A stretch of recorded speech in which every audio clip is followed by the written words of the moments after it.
Good morning and welcome to Daily Miles. Do me a solid, smash that like button down below. It really does help out the channel. And while you're down there, please hit the subscribe button for more content. If this is your first time here, thank you very much for clicking into my video.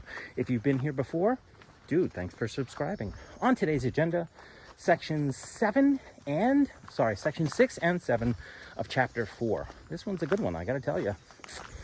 The story picks up. Boy, does it ever.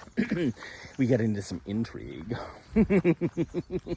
Amelia's into some intrigue right now. Alrighty, kitties.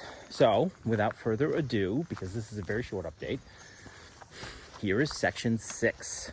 Amelia's story, chapter 4, section 6, Amelia's love life. The holiday came and went, and so did family. I had come upstairs from my room to sit with my grandmother before I went to work. My grandmother was in good spirits today. "Grandma, who is Mr. Moose?" She was caught off guard by that one. "Good Lord, I haven't heard that name in years," she said. "Mom said that you almost didn't marry Grandpa because of him." She started. "Well, she's not wrong about that. He asked me to marry him." I sat down immediately. I was in shock.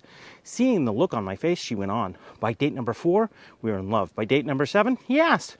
He was everything I was missing in my life. He was fun, he could dance, extremely good looking, quick-witted, and boy did he know how to kiss. He had me swooning the first time he said hello to me. I asked the obvious question, "What'd you say when he asked?" I told him that I had feelings for him, but I wasn't ready to marry him or anyone else. He was disappointed naturally, but every time that we got together, he'd reminded me that we were made for each other. We sure had a lot of fun together. Ben, she drifted off in a smile. And here is section 7.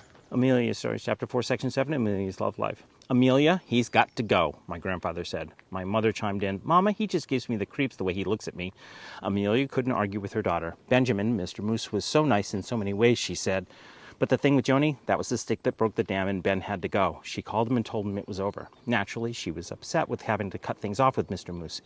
It would be several more months before I could get the full story about Mr. Moose. She didn't go into great detail, but it became obvious that Mr. Moose really could have been my grandfather all too easily. Mr. Moose did try to get back into her good graces several times, but she wasn't having any of it. She stopped accepting calls from him, and eventually he gave up trying. Amelia was done. After that, Amelia cut back on her dating. "I just didn't want to anymore," she said, picking up her newspaper. Alrighty, kitties, I think that is enough yapping for me today. But before I let you go, we have to do today's patron appreciation, which I do every day until I run out of patrons. Today's patron appreciation goes to Larry. Larry I haven't actually known all that long. Larry I've known about a year and a half at this point. It's been about a year and a half, yeah, a little more than that.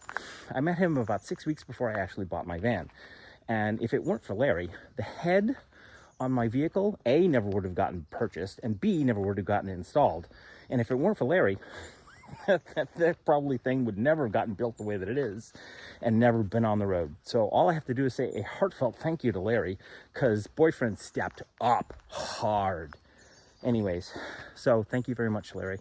Alrighty, kitties, that is enough yapping from me today. Thanks a bunch for watching. I appreciate all of you that are watching this stuff and supporting me on and off Facebook, on and off YouTube, and on and off Patreon. But thank you very much for your time, your patience, and your patronage, and I look forward to seeing you in the next Daily Miles. Bye!